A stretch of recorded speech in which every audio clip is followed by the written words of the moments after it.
12 décembre 2025. Tu allais te préparer, non? Donc, ceux qui posent souvent cette question en disant que, ah, mais Jésus ne connaît pas le jour de la fin du monde. Non, parce qu'ils veulent savoir le jour. Et pourtant, Jésus, lui-même, lorsqu'il donne cette parabole, dans Matthieu 24, il dit, veillez donc, puisque vous ne savez pas à quelle heure le Fils de l'homme viendra. Ça veut dire que sa venue surprendra le monde. J'ai plein de questions même qui me viennent à la tête. Hein. Bon, c'est pas non, moi je suis là pour les gens comme toi. Vous les notez et puis peut-être on reviendra. Mais maintenant, quand il était sur la croix, non, avant d'aller sur la croix, il avait peur. Et on dit que non, Dieu a envoyé un ange pour les fortifier. Ce n'est pas écrit comme ça. Bon, c'est pas comme ça, mais je parle de l'idée, hein, de l'idée. Oui. Bon, ça fait. Bon, okay. On va chercher. Vous savez ce qu'on va faire? On reprend cette question et on vient directement sur. C'est Luc 22 qui fait ce récit. Et on va lire précisément ce qui est écrit. Donc, nous sommes d'accord ici que dans Job chapitre 19, Job, en fait, ici, il parle de la mort. Parce que quand on n'a plus de peau, lorsqu'on n'a plus de chair, ça veut dire que tu es squelette, ça veut dire que tu es mort. Alors, il dit, mon âme languit d'attente au-devant de moi. Ça veut dire qu'il patiente dans le séjour des morts en attendant Dieu. Maintenant, Paul reprend donc ça et il dit dans Éphésiens chapitre 4, où on était, au verset 9. L'apôtre Paul dit, or, que signifie il est monté? Sinon qu'il est aussi descendu dans les régions inférieures de la terre. En d'autres termes, le séjour des morts. Celui qui est descendu, c'est le même qui est monté au-dessus de tous les cieux. Il n'est pas monté au ciel. Le ciel a été créé. Les cieux ont été créés. Mais lui monte au-dessus de tous les cieux. En d'autres termes, l'éternité. Voilà, maintenant, une fois qu'on a compris ça, on dit donc, il est monté au-dessus de tous les cieux afin de remplir toutes choses. Parce qu'il est le créateur. Il remplit toutes choses. Donc, Dieu crée sa création et il se sépare de celle-ci. Pourquoi? Parce qu'il y a eu rébellion. Dieu n'aime pas le péché dans toutes ses formes. D'où le fait que le même apôtre Paul te dit donc dans Colossiens, chapitre 1, au verset 15, il dit, il est l'image du Dieu invisible. Il est l'image de Dieu. Donc Dieu, dans son essence absolue, on ne le voit pas. Personne ne l'a jamais vu. Ni Moïse. Parce que la promesse de le voir, c'est donc ça qu'il dit dans Matthieu 5. Heureux les cœurs purs, car ils verront Dieu. C'est une promesse.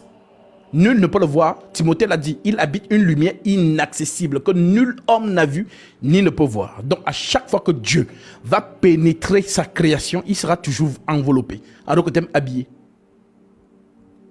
Voilà donc pourquoi il est l'image du Dieu invisible, le premier-né de toute la création. Car en lui ont été créés. En d'autres termes, si tu comprends bien ce que Paul te dit, tu vois la création, c'est une entité dans laquelle nous sommes. Je cite, car en lui, pas en dehors, on dit en lui. Quand on parle de en, on parle de quelque chose dans contenu.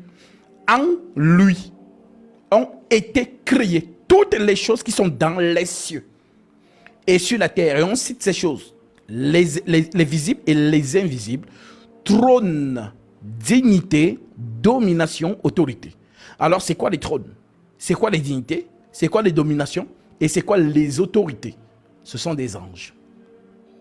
Paul continue, il explique en disant, il est avant toute chose. Donc lui qui a créé, il est avant toute chose.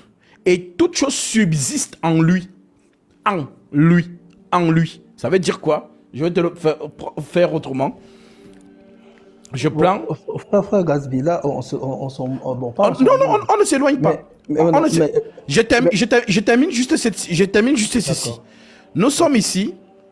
Voici la création. Et on te dit que on te dit que tout ce qu'il y a dans la création est en lui. Oui. Je ne sais pas comment tu fais l'image dans ta tête, mais tu vas voir que même si tu penses avec ton cerveau, tu n'as pas l'image. Ça n'arrive pas, ça ne vient pas. Donc, il faut que tu lises, puisque tu lis les lettres de Paul. Ne t'arrête pas seulement, je salue Je vous salue de la part de Dieu le Père et de Jésus-Christ. Il faut lire le contenu du message de Paul.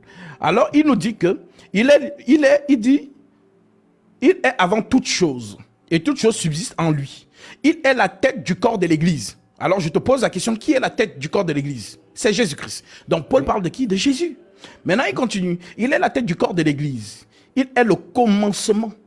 Il est le premier-né d'entre les morts, afin d'être en tout le premier. Car Dieu a voulu que toute la plénitude habitât en lui. Dieu a voulu, Dieu a voulu que toute la plénitude habitant en lui. Il a voulu par lui réconcilier le monde. Car toute la plénitude de Dieu habitant en lui, il a voulu par lui réconcilier tout avec lui-même. Tant ce qu'il y a sur la terre et ce qu'il y a dans les cieux. En d'autres termes, lorsqu'il y a eu rébellion, Dieu s'est séparé de sa création. Voilà donc pourquoi par lui, il réconcilie la création avec Dieu. Maintenant, tant ce qui est sur la terre et ce qui est dans les cieux, en faisant la paix par lui, par le sang de sa croix. Et vous qui étiez autrefois étrangers et ennemis à vos pensées, et par vos mauvaises œuvres, il vous a maintenant réconcilié par sa mort dans le corps de sa chair, pour vous faire paraître devant lui saint et irrépréhensible et sans reproche, si du moins vous demeurez fondés et inébranlables dans la foi, sans vous détourner de l'espérance de l'évangile que vous avez entendu, qui a été prêché à toute créature sous le ciel et dont moi, Paul, j'ai été fait ministre. Donc, Paul t'explique, c'est ce que j'étais en train de te dire. Paul t'explique que l'entité que toi tu appelles éternelle, que j'appelle éternelle, n'est pas soumise à la création. Oui. Ok. Maintenant, cette entité n'a jamais été perçue par l'homme. Voilà donc pourquoi l'entité dont l'éternel va donc, dans un premier temps, manifester lui-même. Je te prends un exemple tout court. Est-ce que tu connaissais Jésus avant qu'il ne soit corporé? Non. Mais lorsqu'il a été corporé, comment Paul l'appelle? Paul l'appelle Dieu, on est d'accord? Oui. Ok. Il faut dire oui, mais avec l'écriture. Et c'est cette écriture que je vais prendre. Romains chapitre 9, verset... Moi, j'ai des versets en même temps. Quand tu parles, j'ai des versets qui... Oui, bien sûr, tu vas me donner les écritures là. Donc, Romains chapitre 9, verset 2 à 5. Voici ce que Paul dit de lui. J'éprouve une grande tristesse. Romains 2. Romains 9, verset 2 à 5. Ok, d'accord. J'éprouve une grande tristesse. Et j'ai dans le cœur un chagrin continuel. Car je voudrais moi-même être anathème et séparé de Christ. Pour mes frères, mes parents selon la chair, qui sont israélites, à qui appartient l'adoption. L'adoption appartient à Israël. La gloire appartient à Israël. Les alliances, qu'elles soient de la grâce ou de la loi, appartiennent à Israël. Le culte appartient à Israël. Les promesses appartiennent à Israël. Les patriarches, dont les 12 fils de Jacob, appartiennent à Israël. Et de qui est issu, selon la chair, le Christ, qui est au-dessus de toute chose, Dieu béni éternellement. Est-ce qu'il y a deux dieux? Bon, quand on parle maintenant à Hébreu 1. Oui, allons-y. Je pense que là, c'est bon. Allons-y. On n'a pas oublié Luc 22, hein, là où il y a un ange qui vient.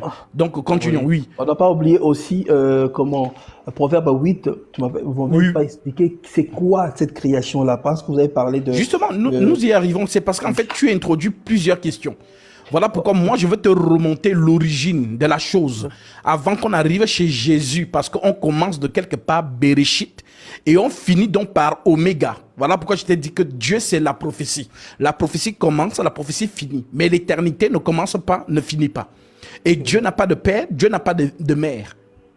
Oui. Voilà donc pourquoi si on part dans le livre d'Hébreu, le même apôtre qui parle dans Hébreu 1, c'est le même qui parle dans Hébreu 7. Alors, si on lit dans Hébreu 1, que tu voulais donner, Hébreu chapitre 1, verset 1, l'écriture, Paul dit quoi? Paul dit, après avoir autrefois Là aussi, il y a une question, mais je te poserai plus tard, même demain, tout ça, il n'y a pas de souci. Il n'y a pas de souci. D'accord. Après avoir autrefois et à plusieurs reprises et de plusieurs manières parlé à nos pères par les prophètes, Dieu, dans ces derniers temps, nous a parlé par le Fils, Oui. qu'il a établi héritier de toutes choses, par lequel il a aussi créé le monde. Alors, essaie de faire cette image dans ta tête. Donc, voici le monde, et moi je vais prendre l'outil pour créer le monde. Donc, si on fait l'image dans notre tête, bon, voici la création, et Dieu a eu un outil pour créer. Donc, l'outil, ben, le tournevis, ou je ne sais pas, le tournevis, Jésus. ou l'argile, bon, c'est qui? C'est Jésus. C'est Exact. lui qui façonne avec lui. Non, ça c'est l'image charnelle de la chose. C'est pour faire comprendre que le Créateur lui-même est le premier. On dit qu'il est le premier en toutes choses. Ça veut dire quoi? Ça veut dire qu'il est lui-même l'architecte. Il est lui-même le maçon. Il est lui-même le menuisier. Il est lui-même l'électricien. C'est lui qui fait toute la maison. Voilà pourquoi on dit donc que la maison dans laquelle il a habité, c'est lui l'architecte. C'est dans cette maison qu'on appelle la première des œuvres de Dieu. En d'autres termes, l'esprit s'est façonné un avatar. Ça veut dire quoi? Ça veut dire que si on ne comprend pas ce principe, on ne peut pas comprendre Satan. Celui que vous appelez aujourd'hui Satan. Pour comprendre, il faut d'abord comprendre l'entité qui était gouverneur dans les lieux célestes, qui est appelé aujourd'hui Satan, mais avant il s'appelait le chérubin protecteur aux ailes déployées.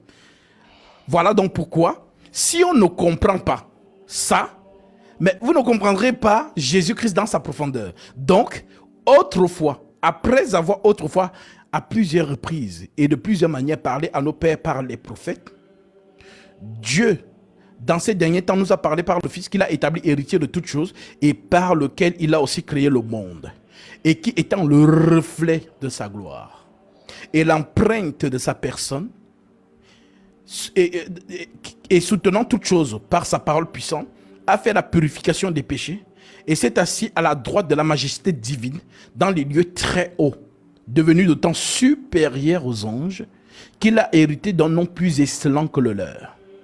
Car auquel des anges Dieu a-t-il jamais dit? Je continue.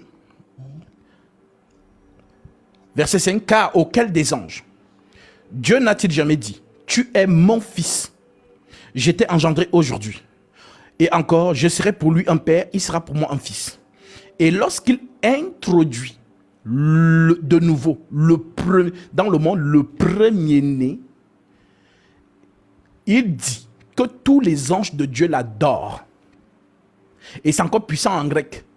Donc, que tous les gens de Dieu l'adorent, ça veut dire quoi? Le seul qui reçoit l'adoration dans les lieux célestes, c'est qui? C'est Dieu, l'Éternel. Maintenant, lorsque l'Éternel introduit son avatar, si je puis dire ça comme ça, lorsque l'Éternel introduit son empreinte, son image dans la création, les anges viennent se prosterner devant cette image. Parce que c'est toujours Dieu. Voilà donc pourquoi il est vénéré tant sur la terre, tant dans les cieux. Alors, que tous les anges de Dieu l'adorent. De plus, il dit aux anges, celui qui a fait des anges, des vents et de ses serviteurs une flamme de feu, mais il a dit au Fils, ton trône, ô Dieu. Donc, s'il y a quelqu'un qui veut faire le désordre dans la compréhension humaine, c'est Dieu lui-même, si on prend les choses ainsi. Parce qu'il parle, il lui-même vénère un autre Dieu. C'est-à-dire, proclame un autre Dieu. Ton trône, ô Dieu, est éternel. On parlait de quoi? De l'éternité tout à l'heure. Donc Dieu rend témoignage à un autre Dieu selon la compréhension des hommes. Dieu rend témoignage à un autre Dieu. Ton trône, ô Dieu, est éternel.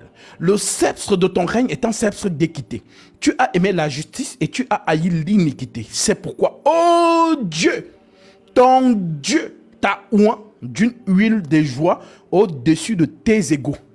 Et encore, toi, Seigneur, tu as au commencement fondé la terre. Et les cieux sont l'ouvrage de tes mains. Donc, si on entre dans la pensée du cerveau, Dieu est en train de rendre témoignage. Si on entre dans la pensée du cerveau, Dieu est en train de rendre témoignage qu'il y a un autre Dieu qui créait avec ses mains Et pourtant, Psaume, tu as lu Psaume.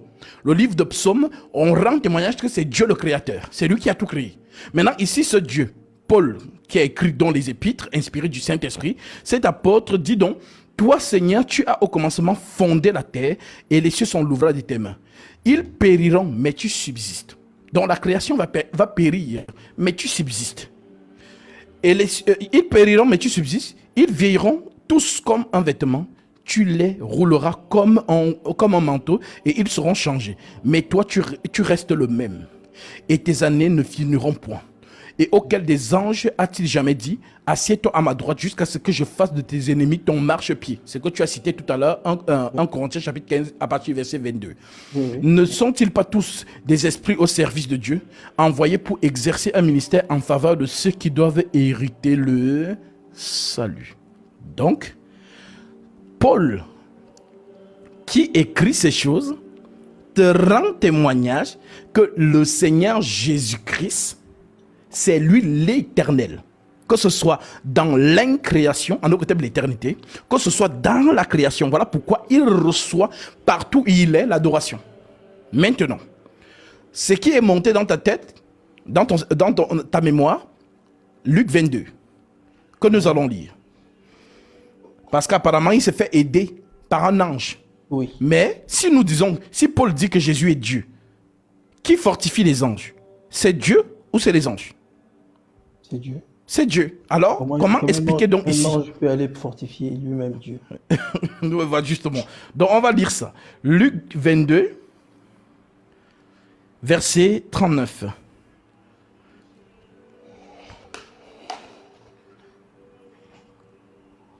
L'Écriture dit, au verset 39, après être sorti, il alla selon sa coutume à la montagne des Oliviers. Ses disciples le servirent.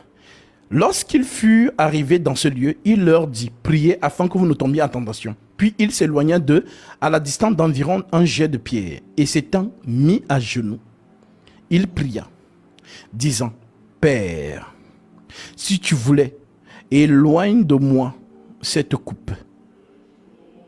Toutefois, que ma volonté ne se fasse pas, mais la tienne.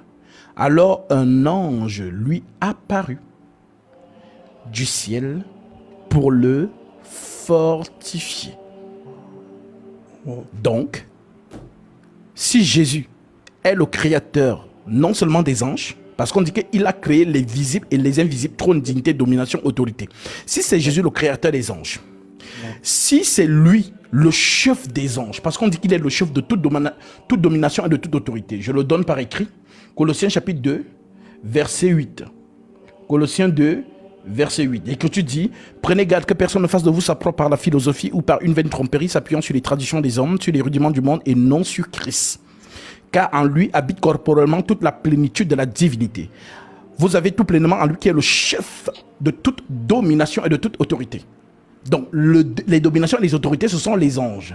Et c'est en lui que vous aviez été circoncis d'une circoncision que la main n'a pas faite, mais de la circoncision de Christ qui consiste dans le dépouillement du corps de la chair. Ayant été ensevelis avec lui par le baptême, vous êtes aussi ressuscités en lui et avec lui, par la foi en la puissance de Dieu qui l'a ressuscité des morts. Vous qui étiez morts par vos offenses et par l'incirconcision de votre chair, il vous a rendu à la vie avec lui. Et non, en nous faisant grâce pour toutes nos offenses, il a effacé l'acte dont les ordonnances nous condamnaient et qui subsistait contre nous. Il l'a détruit en la clouant à la croix. Il a dépouillé les dominations dont les démons. Il faut savoir que lorsqu'on parle de domination et des autorités, on fait mention des anges. Jusqu'aujourd'hui, il y a des anges de lumière qui sont des dominations. Il y a des anges de lumière qui sont des autorités. Maintenant, il y a aussi des anges, il y a aussi les dominations qui sont de l'autre côté. Il y a aussi des autorités qui sont de l'autre côté. Parce que tous étaient ensemble jadis, avant qu'il y ait rébellion. Maintenant, on dit donc que le chef de tous ces anges, c'est qui? Jésus-Christ. Il est le chef de toute domination et de toute autorité. Il a dépouillé les dominations et les autorités et les a livrées publiquement en spectacle en triomphant d'elles par la croix. Donc, si Jésus donc est le chef des anges, le créateur des anges, le Dieu tout-puissant, comment se fait donc-il qu'un ange vient le fortifier? C'est ça, je n'explique pas ça, les gens sont dans la confusion. De naître. Car nous avons vu son étoile en Orient et nous sommes venus pour l'adorer. Donc l'enfant naît à une étoile. Là, Et les... Oui. là, je vous rejoins. Bon, pas vous, je vous rejoins. C'est-à-dire l'étoile et l'enfant. L'étoile, c'est Dieu lui-même, Oui. qu'on appelle le Père. Oui. Le Fils qui était là, c'était juste un tabernacle, un temple. Oui.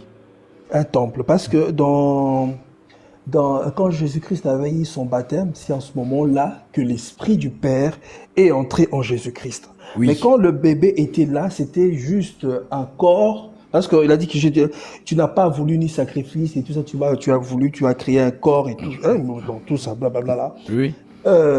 C'était un temple. Oui. C'était un corps. Oui. Mais l'esprit n'était pas encore entré parce que il n'avait pas encore atteint 30 ans pour commencer son ministère. Oui. Oui. Maintenant, quand on fait la comparaison entre l'étoile que vous parlez et le bébé, Oui. et Jésus-Christ, quand l'ange était venu le fortifier, en Oui. ce moment-là, déjà, l'esprit du Père était déjà en Jésus-Christ. Justement, le Et mouvement... comme l'ange maintenant vient d'où pour le fortifier? Justement, le mouvement est trop rapide pour toi. Tu n'as pas vu? L'animal qui voit le plus loin possible et le plus rapidement, c'est l'aigle. Donc l'aigle, c'est l'esprit de la prophétie. Ça veut dire quoi? Mais à ce moment-là, l'esprit n'était pas encore sorti. L'esprit justement. du Père était sorti quand il a rendu l'âme. Est-ce que tu sais que même avant que l'esprit ne descende, ce corps, c'est déjà l'esprit? Je te donne l'écriture. Jean chapitre 3. Ce qui est né de la chair est chair. Ce qui est né de l'esprit est esprit. Tu entends le bruit du vent, mais tu ne sais d'où il vient et où il va. Il en est ainsi de tout homme qui est né de l'esprit. En d'autres termes, parce que quand les gens lisent, oh, il n'avait pas encore, il est né, l'esprit est venu entrer dans l'eau du baptême. Non, vous n'avez rien compris. L'enfant là, c'est-à-dire le tabernacle qui est né là, c'est l'esprit de Dieu manifesté. C'est ce que Paul appelle mystère de la piété. Mais quand la plénitude, maintenant toute la plénitude était entrée. Justement, parce qu'il faut comprendre une chose, les mouvements prophétiques. Voilà pourquoi les livres scellés, ce sont les prophètes qui enseignent. Paul était un prophète, c'est écrit. Donc, Paul, en tant que prophète, pas prophète comme Amos, pas prophète comme Gédéon, pas prophète comme Daniel. Paul était un prophète de la Nouvelle Alliance. Ça veut dire quoi? Paul avait le ministère prophétique qui n'a rien à voir avec le don de prophétie. Donc le ministère prophétique, c'est la capacité à décoder les saintes écritures. Voilà donc pourquoi cet apôtre est le seul qui a dépiécé le sacerdoce lévitique. Par exemple, lorsqu'il nous parle donc justement du tabernacle, lisons ce qu'il dit à ce propos. L'apôtre Paul fait mention de deux Chroniques, chapitre 2, verset 6. Si on prend 2 Chroniques 2, 6,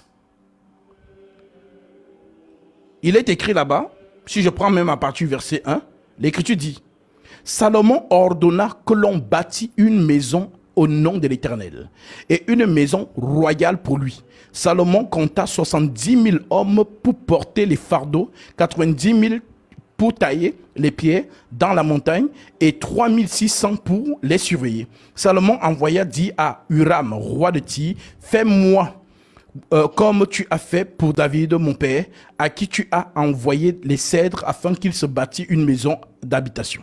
Voici, j'élève une maison au nom de l'Éternel, mon Dieu, pour la lui consacrer, pour brûler devant lui des parfums odorifiants, pour présenter continuellement les pains de proposition et pour offrir des holocaustes du matin et du soir, des sabbats et des nouvelles lunes et des fêtes de l'Éternel, notre Dieu, suivant une loi perpétuelle pour Israël. La maison que je vais bâtir doit être grande, car notre Dieu est plus grand que tous les dieux. Mais qui a le pouvoir de lui bâtir une maison? Qui a le pouvoir de lui bâtir une maison? Puisque les cieux et les cieux des cieux, en d'autres termes, l'univers intersidéral dans toute son immensité, Salomon rend témoignage en disant: voici, puisque les cieux et les cieux des cieux ne peuvent le contenir, et combien et le contenir, et qui suis-je pour lui bâtir une maison, si ce n'est pour faire brûler des parfums devant lui? En d'autres termes, le mouvement prophétique, c'est lequel? Ça veut dire que celui qui bâtit la maison, c'est Salomon. David, son père, a voulu bâtir cette maison. Dieu lui a dit non, tes mains sont pleines de sang. Salomon bâtit la maison. Mais Salomon rend témoignage que les cieux des cieux ne peuvent pas contenir l'Esprit de Dieu. Alors Paul récupère ça. Vu qu'il est l'enseignant de la nouvelle alliance, qu'est-ce qu'il nous dit à ce propos? Il nous dit donc dans Hébreux chapitre 9, où on était, dans Hébreux 9, verset 1, l'apôtre Paul dit, la première alliance avait aussi des ordonnances relatives au culte et le sanctuaire terrestre. Donc le sanctuaire terrestre dont il parle, c'est quel sanctuaire? Celui que Salomon a construit, qu'on appelait la maison du trésor. Bon. Et c'est cette partie de cette maison du trésor. Mais ne vous éloignez pas, mon frère. Non, j'arrive, justement, j'arrive. On va dans la même direction. Donc, c'est une partie de cette maison du trésor que les Juifs, jusqu'aujourd'hui, vont faire des prières sur les murs qu'on appelle le mur de lamentation. Oui. Ok, maintenant, un tabernacle fut en effet construit. C'est très important parce que si on ne comprend pas ces choses, on ne peut pas comprendre Jésus-Christ. Parce que lorsqu'on parle de sanctuaire, Salomon construit un sanctuaire, Paul interprète en disant donc que un tabernacle fut en effet construit dans la partie antérieure appelée le lieu saint, était le chandelier, la table, les pans de proposition. Derrière le second voile se trouvait la partie du tabernacle appelée le Saint des Saints, renfermant le tôle d'or pour les parfums et l'arche de l'alliance entièrement recouverte d'or. Il y avait dans l'arche un vase d'or contenant la manne, la verge d'Aaron qui avait fleuri et les tables de la loi. Au-dessus de l'arche étaient les chérubins de la gloire, couvrant de leur ombre le propitiatoire. Ce n'est pas le moment de parler en détail là-dessus. Or, ces choses étaient ainsi disposées. Les sacrificateurs qui font le service entrent en tout temps dans la première partie du tabernacle. En d'autres termes, pour faire l'expiation, il faut avoir un sanctuaire. Voilà pourquoi tous ceux qui ont succédé à Aaron dans le ministère du souverain du sacerdoce, tous ont sacrifié dans des maisons. Cette maison, c'est ce qu'on appelait donc la tente d'assignation. Donc, dans le désert, anciennement était appelée tente d'assignation. Mais lorsque les âges sont passés, Salomon vient moderniser cette tente en l'appelant aujourd'hui maison du trésor. Et c'est cette maison que les apôtres se vantaient auprès de Jésus dans Matthieu 24 en lui montrant, Seigneur, regarde les constructions. Ouais. Et Jésus leur dit, regardez, je vous le dis, qu'il ne restera pas pierre sur pierre qui ne sera détruit. Cela a choqué les apôtres. Parce que pour les apôtres qui sont juifs, le temple, c'est Dieu en Israël. Il n'y a rien qui est plus grand que le temple en Israël. Voilà donc pourquoi. L'apôtre Paul donc, il nous dit donc, au verset 7, et dans au verset 9, c'est une figure pour le temps actuel, où l'on présente des offrandes. On présente des offrandes ou dans la maison du trésor. Et des sacrifices qui ne peuvent rendre parfait sous le rapport de la conscience, celui qui rend ce culte. Et qui, avec les aliments et les diverses ablutions, étaient des ordonnances charnelles. Charnelles imposées seulement jusqu'à une époque de réformation. Mais Christ, c'est donc là que le sacerdoce céleste commence. Ça veut dire qu'Aaron, on ne parle plus de lui parce qu'Aaron et tous ceux qui l'ont succédé ont travaillé dans un bâtiment qu'on appelait maison du trésor. Maintenant, le vrai souverain sacrificateur qui n'est rien d'autre que Melchisédek va donc travailler dans un sanctuaire aussi, mais un sanctuaire spirituel. Voilà donc pourquoi, comme c'est Salomon qui a construit la maison du sacrificateur, dans la maison du trésor, c'est donc l'Esprit qui vient construire son propre sanctuaire. En d'autres termes, Jésus. Voilà pourquoi Paul dit Dieu n'habite pas dans des temples faits de mains d'hommes. Le temple de Dieu est constitué par Dieu lui-même. Voilà donc pourquoi, pour faire la robe d'Aaron, il faut les mesures données par Dieu. Toute personne qui va remplacer Aaron dans le sacerdoce, ce n'est pas une nouvelle robe qu'on va coudre. C'est la même robe qui était dans le désert que le dernier descendant d'Aaron a porté jusqu'à l'arrivée de Jésus. Voilà pourquoi cette robe devait être déchirée. Et Jésus a fait déchirer cette robe dans Matthieu chapitre 26. Lorsque le souverain sacrificateur dit, il a blasphémé et il déchira ses vêtements. Donc il a déchiré la robe du sacerdoce. Pour dire quoi? Pour dire qu'il met fin au sacerdoce lévitique.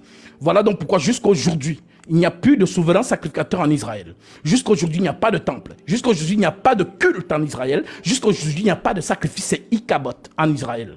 Donc, Jésus donc prend le relais. Voilà pourquoi Paul dit donc au verset 11, mais Christ est venu comme souverain sacrificateur des biens à venir.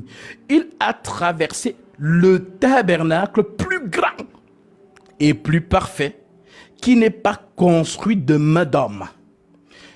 C'est-à-dire qui n'est pas de cette création. Qui n'est pas de cette création, c'est Jésus. Et il est entré une fois pour toutes dans le lieu très saint, non avec le sang des boucs et des veaux, mais avec son propre sang. Je ne sais pas si tu réalises. Est-ce que l'esprit a le sang? L'esprit ne peut pas avoir le sang. Il faut son propre sang. C'est le corps parce que le corps qui a été façonné, le corps qui a été. Alors, n'allons pas vite. Je te pose la question. L'apôtre Paul, la plume, celui qui a écrit, dit ceci. Oui. Il dit, et il est entré une fois pour toutes dans le lieu très saint, non avec le sang des boucs et des veaux, comme Aaron le faisait, mais avec son propre sang. Il parle de qui? Qui est entré dans le lieu très saint avec son propre sang? Il parle de Jésus. Maintenant, Christ c'est qui? Il parle de Jésus. Jésus, c'est-à-dire comme on peut comparer comme l'agneau à l'époque, les animaux qu'on sacrifiait, le sang qu'on utilisait pour les péchés des Israélites à l'époque. Maintenant, Dieu a fait un corps, a créé un corps qui est Jésus-Christ sur la terre. C'est ce sang-là physique. C'est ça un sang physique, c'est pas un sang spirituel qui a été que Jésus-Christ est entré avec. C'était physique, le sang a été coulé, c'était physiquement, parce que c'était un sang spirituel. Donc tu es en train de nous dire que Jésus est donc dans deux dimensions. On est d'accord?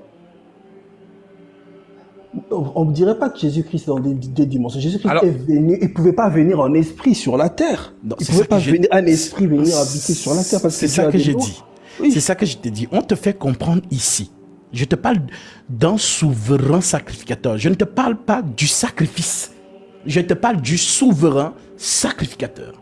Donc, dans l'exercice d'Aaron, c'est lui le souverain sacrificateur. Dans son service, il prend des animaux pour égorger, pour faire l'expiation pour le sang. Ok. Donc, quand Aaron entrait dans le lieu très saint, il entrait avec le sang de l'animal égorgé. Maintenant, ici, Paul t'explique en te disant que, au verset 11, mais Christ, il ne dit pas mais Jésus. C'est une précision Christ, que les gens ne voient pas. Mais Christ, oui. Pas Jésus, mais Christ, oui. Mais Christ est venu comme souverain sacrificateur pour des biens à venir. Il a traversé le tabernacle plus grand et plus parfait qui n'est pas construit de main d'homme. Oui. Ce n'est pas 46 ans. Il a fallu 46 ans pour bâtir ce temple. Non. Lui, il n'a pas été construit de main d'homme. C'est-à-dire qu'il n'est pas de cette création.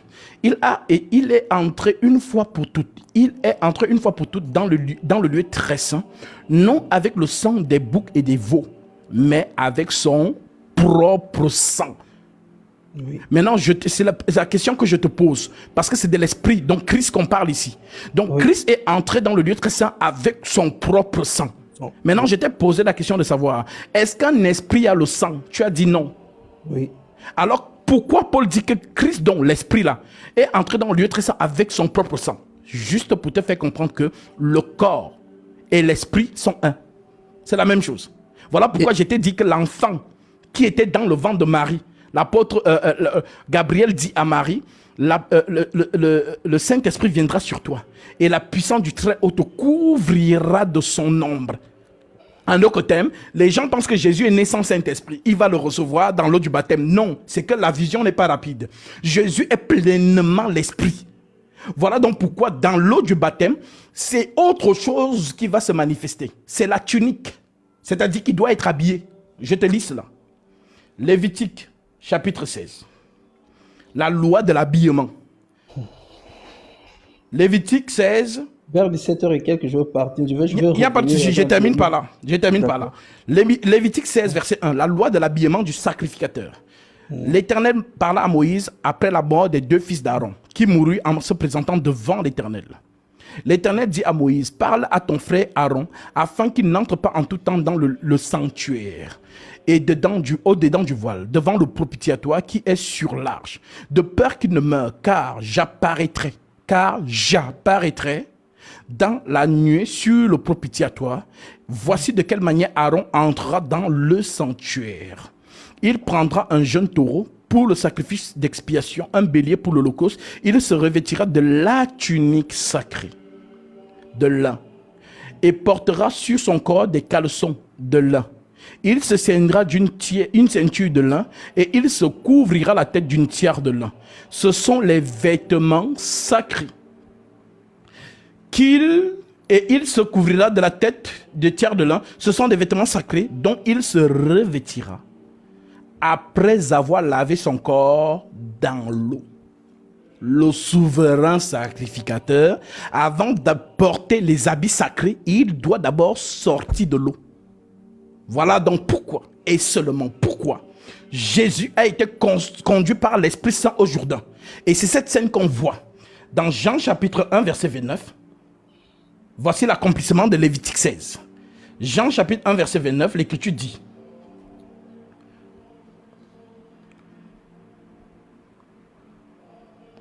le lendemain, il vit Jésus venant à lui. Et il dit, voici l'agneau de Dieu qui ôte le péché du monde. C'est celui dont j'ai dit, après moi vient un homme qui m'a précédé, car il était avant moi. Je ne le connaissais pas. Mais c'est afin qu'il fût manifesté à Israël que je suis venu baptiser d'eau. Jean rendit ce témoignage. J'ai vu l'Esprit descendre du ciel comme une colombe et s'arrêter sur lui. Donc Jésus, souverain sacrificateur, doit s'habiller de la tunique sacrée. C'est cette tunique qui descend.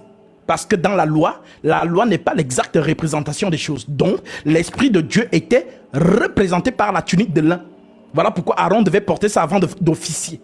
Maintenant, Jésus, lorsqu'il vient, lorsqu'on le plonge dans l'eau, lorsqu'il remonte de l'eau, la tunique descend. Il est donc revêtu de la tunique pour faire le sacerdoce. C'est trop rapide. Donc, si vous ne captez pas ces choses, c'est normal, vous ne pouvez pas comprendre la plume de Paul. Et je termine, si tu me permets, avec cette écriture. Non, oui, on a encore peut-être 30 minutes, parce que quand vous me parlez, il y a beaucoup de choses, j'essaie. Oui, pour tout ce qui devient.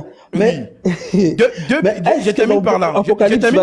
Apocalypse 22. Bon, l'agneau. Bon, on va pas se perdre. L'agneau. Non, j'arrive, je termine par là. Je termine par là. 2 Pierre 3. Voici ce que Pierre dit à propos des gens, des amateurs. Moi, je les appelle comme ça. Des amateurs qui veulent lire les lettres de Paul. Ils n'ont pas la maîtrise. Ils n'ont pas l'esprit et l'onction pour pouvoir démystifier les lettres de Paul. Voici ce que l'apôtre Pierre dit. 2 Pierre 3, verset 15. Croyez que la patience de notre Seigneur Jésus-Christ est votre salut. Comme notre bien-aimé frère Paul vous l'a aussi écrit, selon la sagesse qui lui a été donnée. C'est ce qu'il fait dans toutes les lettres où il parle de ces choses dans lesquelles il y a des points difficiles à comprendre, dont les personnes ignorantes et mal affermies tordent le sens pour leur propre ruine. Donc, si tu n'es pas ministre, tu ne peux pas lire les lettres de Paul. Voilà pourquoi tu vas tordre la pensée. Donc, Paul, en fait, il ne prêche pas la confusion. Père ici, fils là-bas. Non. Paul prêche une seule chose, mystère de la piété. Voilà, mon frère. Donc, j'écoute les autres questions. Bon, soit là, on va bien. Bon.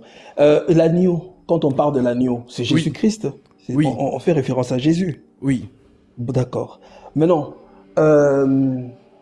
quand on arrive, par exemple, dans Apocalypse 22, on est déjà dans quelle période de temps? C'est-à-dire, on a dépassé déjà les 1000 ans, on est déjà vers la fin, Apocalypse 22. Oui. Mais on mentionne toujours l'agneau et Dieu. Oui. Je peux le lire rapidement, l'Apocalypse 22. Vas-y. Il dit, il me montra un fleuve d'eau de la vie, limpide comme du cristal, qui sortait du trône des dieux et de l'agneau. Au milieu, bon, je me limite là déjà. Du trône et de l'agneau. Pourquoi mettre les deux? Parce que l'agneau, ça fait référence au sacrifice, ou bien deux personnes. Pourquoi cette différence? Ah oui. Alors, je te poserai une Non, question. oui, Oui, oui, je vous écoute. j'arrive, je réponds. Je te poserai une question. Mm. Est-ce que Jésus est le lion de la tribu de Juda? Ouais, quand on parle de lion, on parle de la justice, du jugement. Il vient en tant que... Parce que l'agneau, il se défend pas. Il est venu pour se sacrifier, et mourir pour l'humanité, sauver l'humanité. Il est venu en agneau. Alors, je Mais maintenant, repose la question. oui, Est-ce que Jésus est le lion de la tribu de Juda? oui, Est-ce que Jésus est l'agneau qui ôte le péché du monde? oui, Alors, c'est deux natures. Le lion, c'est le roi. Et c'est aussi le guerrier, d'où David. Et l'agneau, c'est le sacrifice et le jugement, d'où Salomon. C'est l'énigme de Samson. Du fort est sorti le doux. De ce qui mange est sorti ce que l'on mange. Voilà l'énigme que Samson propose aux Philistins. C'est ça l'énigme. Du lion est sorti le doux. De ce qu'on mange est sorti ce que l'on mange. C'est le lion et l'agneau. Voilà donc pourquoi. Pour rejoindre donc Apocalypse 22, moi je vais te lire Apocalypse 5. Apocalypse 5 dit ceci, au verset 1. Puis je vis dans la main droite de celui qui était assis sur le trône un livre écrit en dedans et en dehors, scellé de 7 sceaux. Et je vis un ange puissant qui criait d'une voix forte, qui est digne d'ouvrir le livre et d'en rompre les sceaux. Et personne dans le ciel, ni sur la terre, ni sous la terre, ne put ouvrir le livre ni le regarder. Et je plairais beaucoup de ce que personne ne fut trouvé digne d'ouvrir le livre ni de regarder. Et l'un des vieillards me dit, ne pleure point. Voici le lion de la tribu de Juda a vaincu pour ouvrir le livre et ses sceaux. Je répète, et l'un des vieillards me dit, ne pleure point. Voici le lion de la tribu de Juda, le rejeton de David, a vaincu pour ouvrir le livre et ses 7 sceaux. Verset 6. Et je vis au milieu du trône, pas à côté, pas à gauche, pas à droite, pas devant, pas derrière. Je vis au milieu du trône. Et des 4 êtres vivants et des vieillards, un agneau qui était là comme immolé. L'agneau au milieu du trône est comme immolé en 2 côtés sacrifié. Voilà pourquoi l'Écriture dit l'agneau qui a été immolé dès avant la fondation du monde. Ça veut dire qu'avant même que Jésus ne paraît dans la création, il a déjà été immolé dans le plan de l'éternité. C'est ce qu'on appelle le conseil de Dieu. donc nous sommes dans un film alors qui a été... Oui. Nous sommes dans le scénario de l'éternel. Il est producteur, scénariste, il est tout en même temps. Voilà. Donc, et j'ai vu au milieu du trône et des 4 êtres vivants et au milieu des vieillards un agneau qui était là comme immolé. Il avait 7 cornes, les 7 tresses de Samson et 7 yeux. Tu vas me dire si tu as vu un agneau avec 7 yeux. Les 7 yeux parlent de l'omniscience. Il est partout au même moment. Il voit tout. Et de 7 esprits de Dieu envoyés par toute la terre. Tu me diras si Dieu a 7 esprits. Donc, voilà pourquoi tu retrouves dans le livre de l'Apocalypse le langage de 7. 7 sceaux, 7 cornes, 7 yeux, 7 trompettes, 7 églises, 7 anges, 7 chandeliers. C'est le vocabulaire codé de l'Apocalypse. Parce que 7, c'est 1, Sheva. Donc, le 1, ça veut donc dire ce qui est parfait. Voilà donc pourquoi 7 cornes, c'est une seule corne. 7 yeux, c'est un seul œil qui voit partout. D'où cet œil que les francs-maçons représentent partout. L'œil omniscient. L'œil qui voit en dedans et en dehors, c'est le chérubin. Le chérubin a les yeux en dedans et en dehors. Voilà donc pourquoi Jésus incarne tout ça. Donc, 7 yeux, je répète, il vit au milieu du trône et des 4 êtres vivants et au milieu des vieillards, un agneau qui était là comme immolé. Il avait 7 yeux. Il avait 7 cornes, la toute-puissance, les 7 traits de Samson, la couronne.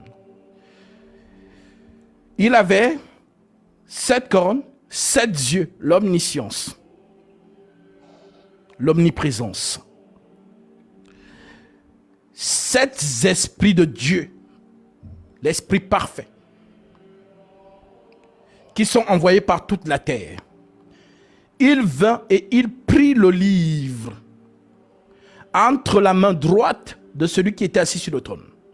On nous a dit qu'il était au milieu du trône, l'agneau. Le même agneau se lève pour venir prendre le livre entre ses propres mains. Est-ce que ça a un sens? Non. C'est ici que le cerveau s'arrête.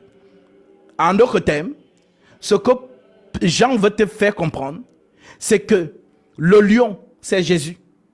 L'agneau, c'est toujours lui. Le juge, c'est Jésus. L'avocat, c'est toujours lui. D'où le fait que l'Écriture dise, si quelqu'un a péché, qu'il se souvienne qu'il a un avocat auprès du Père. En d'autres termes, le juge, c'est l'avocat, l'avocat, c'est le juge. Personne ne peut te condamner parce qu'il n'y a pas de condamnation pour ceux qui sont en Jésus-Christ. Pourquoi? Parce qu'il est celui qui plaidoie. Il est la défense de tous les saints. D'où le fait qu'il a dit à Pierre, Simon, Simon, Satan vous a réclamé pour vous tribler comme le fourment. Mais moi, j'ai prié pour toi, afin que ta foi ne défaille point. Mais lorsque tu seras converti, affermis la foi de tes frères. Jésus est l'intercesseur de tous les saints. C'est ce que Paul résume donc dans une seule écriture, Romains chapitre 8, verset 26.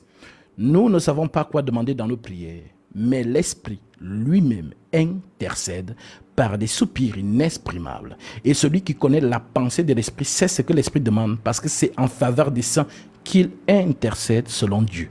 En d'autres termes, lorsque Dieu prie, sa prière est exaucée. D'où la prière sacerdotale. Jean 17.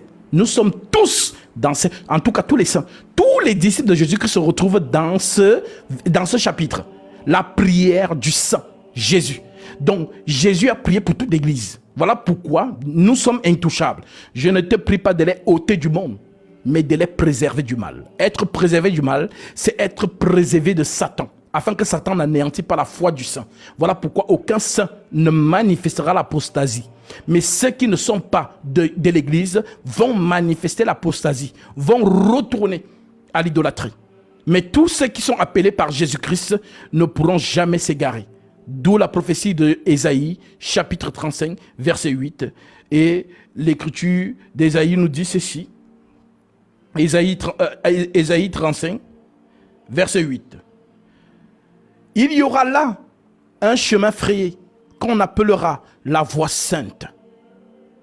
Nul impur n'y passera. Elle sera pour eux seuls. Ceux qui la suivront, même les insensés, ne pourront s'égarer. Voilà la prière de Jésus. Pour ceux qui n'ont jamais lu Jean 17, lisez Jean 17. On appelle ça prière sacerdotale. La prière du souverain sacrificateur pour tous les saints. Alors lui, lorsqu'il prie, il est exaucé. Parce que Dieu ne se refuse rien. Dieu ne se refuse rien. Voilà pourquoi même devant Lazare, il dit, je sais que tu ne me refuses rien. Parce qu'il se prie lui-même. Voilà pourquoi il peut dire, il peut ordonner à la mort. Lazare sort, la mort lâche Lazare. Parce qu'il est le souverain de toutes choses. C'est lui qui règne sur toutes choses. Au point où l'apôtre Paul se moque de la mort en disant, dans 1 Corinthiens chapitre 15 que notre ami a pris, l'apôtre Paul dit ceci. L'apôtre Paul dit à la mort, ô mort, je lis à partir du verset 17, car il faut que ce corps corruptible revête l'incorruptibilité et que ce corps mortel revêt l'immortalité. Lorsque ce corps corruptible aura revêtu l'incorruptibilité et que ce corps mortel aura revêtu l'immortalité, alors s'accomplira la parole qui est écrite. La mort a été engloutie dans la victoire. Ô mort, où est ta victoire? Ô mort, où est ton aiguillon? L'aiguillon de la mort, c'est le péché. Et la puissance du péché, c'est la loi. Mais grâce soit rendue à Dieu, qui nous donne la victoire par notre Seigneur Jésus-Christ. Ainsi, mes frères bien-aimés, soyez fermes, inébranlables, travaillant de mieux en mieux à l'œuvre du Seigneur, sachant que votre travail ne sera point vain dans le Seigneur. Oui, Jésus-Christ est celui qui a dit à la mort, ceci. Et je termine par là. Apocalypse, comment ça, chapitre 1. Vous terminez comme ça. Oui, je termine parce que c'est très important pour ceux qui nous écoutent. L'Écriture dit... oui, je vous écoute. Il dit... En tout cas, moi, je ne vous lâche pas. Prochainement, je veux revenir. Ne t'inquiète pas, je serai toujours là. Mais je vous écoute. Après, je vous poserai une dernière question. Puis bon, vous allez même... Quand je le vis, je tombais à ses pieds comme mort. C'est Jean. Apocalypse, chapitre 1, verset 17. Quand je le vis, je prends même à partir du verset 12. Je me retournais pour connaître quelle était la voix qui me parlait. Et après m'être retourné, je vis 7 chandeliers d'or. Et au milieu des 7 chandeliers d'or, au milieu de 7 chandeliers, quelqu'un qui ressemblait à un fils de l'homme, vêtu d'une longue robe et ayant une ceinture d'or sur la poitrine. Sa tête et ses cheveux étaient comme de la laine blanche, comme de la neige. Ses yeux étaient comme une flamme de feu. Ses pieds étaient semblables à de l'argent ardent, comme s'il eût été embrasé par une fournaise. Et sa voix était comme le bruit des grandes eaux. Il avait dans sa main droite 7 étoiles, et de sa bouche sortait une épée aiguë à 2 tranchants, et son visage était comme le soleil lorsqu'il brille dans sa force. Quand je le vis, je tombais à ses pieds comme mort. Il posa sur moi sa main droite, et en disant, on retrouve donc notre début de conversation, en disant, ne crains point, je suis l'alpha et l'oméga. Et je suis l'alpha et l'oméga et le vivant. J'étais mort. Et voici, je suis vivant au siècle des siècles. Je tiens les clés de la mort et du séjour des morts. Alors oui, l'alpha et l'oméga, comme dit l'Éternel, et tu as donné le verset, et Ésaïe aussi a donné le verset, Ésaïe 44, verset 6, l'alpha et l'oméga, c'est l'Éternel. Et ici, il dit, j'étais mort, et voici, je suis vivant au siècle des siècles. Je tiens les clés de la mort et du séjour des morts. Alors oui, il a été victorieux. Il nous a donné la vie par sa mort. Voilà, mon frère. Oui, bon, vous pouvez ne pas répondre même prochainement. Oui. Je vous suis souvent, vous parlez, vous dites que Gabriel et Michael, c'est Jésus-Christ lui-même. Oui. Bon, je sais que Michael, c'est Jésus. Mais quand vous parlez de Gabriel... Ça, les témoins de Jéhovah, oui, ils le savent. Ça, je le sais, c'est Gabriel. Oui. Je sais que c'est Michael, c'est Jésus-Christ. Oui. Bon, vous dites, vous expliquez dans Daniel quand Gabriel était venu donner le message à Daniel, il a fait 21 jours. Le roi de Perse l'a empêché de pouvoir donner le message. Oui. Et vous dites que Michael est venu.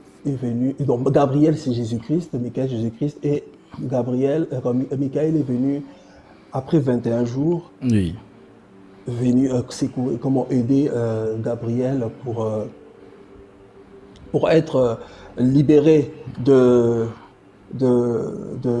roi de Perse pour donner le message à Daniel. Oui. Mais lui-même, Jésus-Christ, c'est Gabriel. Oui. Comment est-ce que Michael va venir encore? Et pourtant, il est là, il est resté là 21 jours. Et Michael, qui est lui-même Jésus-Christ, va venir secourir Gabriel. D'accord. Alors... Si c'est la même personne. Alors, c'est ce que je dirais comme l'apôtre Paul. Ça, c'est la nourriture solide. Si tu as encore des ambiguïtés avec Dieu et Fils de Dieu, ça sera compliqué pour toi de comprendre. Je n'ai pas d'ambiguïté, mais Michael et Gabriel, c'est la même chose. Voilà, ok. Oui. J'ai compris. Gabriel vient donner le message, il est empêché. Il ne peut pas passer parce qu'il n'a pas assez de force pour combattre le roi de Perse. Oui. Il attend 21 jours et Michael vient et pourtant c'est la même personne. Oui. Alors, qu'est-ce que nous avons dit précédemment? Nous avons dit que le chef des anges, c'est qui? Selon Colossiens, chapitre 2, il est le chef de toute domination et de toute autorité. C'est Christ, n'est-ce pas? Et Hébreu dit qu'il a reçu un nom au-dessus de ses égaux. Donc, le chef des anges, on appelle ça comment? En grec. Comment on appelle le chef des anges en grec? Archange. D'accord. Archangelo. Parce qu'il y a des séraphins, mais archange, il n'y a qu'un seul. Il n'y a qu'un seul archange. Justement. Oui. Donc, comme on a cité... D'autres personnes pensent qu'il y a plusieurs archanges, il n'y a qu'un seul archange. Donc, voilà, il n'y a qu'un seul. De Genèse à Apocalypse, il n'y a qu'un seul. Le Vatican a essayé d'introduire Raphaël, ça n'existe pas. Voilà. Un seul archange, Michael, qui veut dire en hébreu qui est comme Dieu ou qui est semblable à Dieu. Alors, lisons donc ce que Gabriel dit donc de lui. Donc, selon ta compréhension, je te pose la question en même temps. Gabriel, c'est un ange, à ton avis? C'est un archange. Mais oui, parce que toi-même, tu viens de dire qu'il n'y a qu'un seul. Il n'y a qu'un seul archange, comme tu dis. Mais oui. Gabriel, c'est un archange. Michael, c'est un archange. Moi, je parle, vous avez bien compris ma question, de savoir comment... J'ai compris ta question. En fait, ce que j'essaie de faire avec toi, c'est que, par tes propos, je te prends par tes propos, tu nous dis, et ce qui est vrai, il n'y a qu'un seul archange de Genèse à Apocalypse. Un seul est le chef de tous les anges. C'est l'archange Michael. C'est la seule mention. Voilà donc pourquoi Paul compare même le retour de Jésus-Christ à Michael. Et alors, si toi-même tu nous dis qu'il n'y a qu'un seul archange, Michael, comment dis-tu encore que Gabriel, c'est un archange? Alors, je t'ai posé cette question pour te faire comprendre le discours de Gabriel concernant Michael. Regarde, écoute ce qu'il dit. Daniel, nous sommes dans Daniel chapitre 10.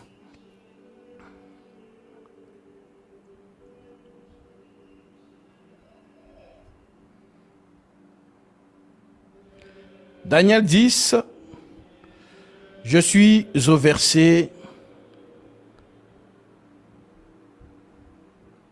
Prenons même à partir du verset 13. Je prends même à partir du verset 5. Je levais les yeux, je regardais, et voici, il y avait un homme vêtu de lin. On retrouve le lin, hein? Lévitique 16. Et ayant sur les reins une statue d'or de face.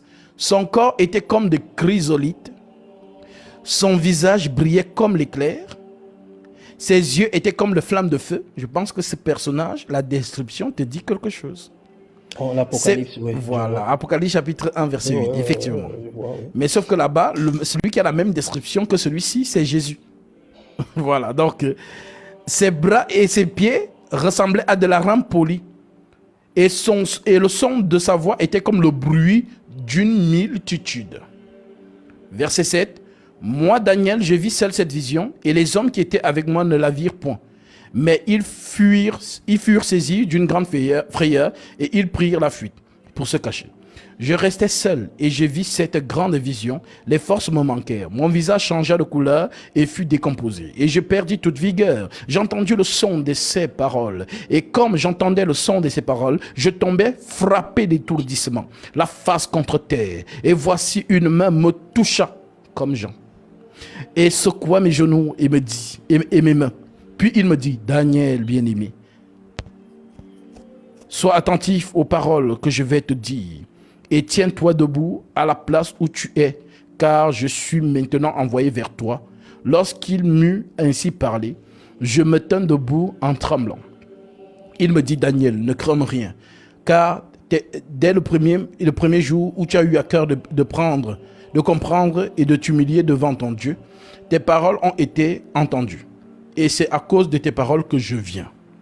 Le chef du royaume de Perse m'a résisté 21 jours. Mais voici Michael, l'un des principaux chefs, est venu à mon secours. Et je suis demeuré là auprès du roi de Perse. Je viens maintenant pour te faire connaître ce qui doit arriver dans ton peuple dans la suite des temps. Car la vision concerne encore ces temps-là. Tandis qu'il me parlait, tandis qu'il m'adressait ces paroles, je dirigeais mes regards vers la terre. Donc ils ne sont plus sur la terre. Et je gardais le silence. Et voici quelqu'un qui avait l'apparence d'un fils de l'homme me toucha mes lèvres. J'ouvris la bouche et je parlais. Et je dis à celui qui se tenait devant moi, mon Seigneur, la vision m'a rempli d'effroi et j'ai perdu toute vigueur.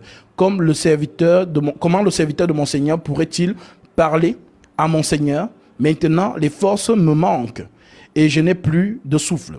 Alors celui qui avait l'apparence d'un homme me toucha de nouveau et me fortifia.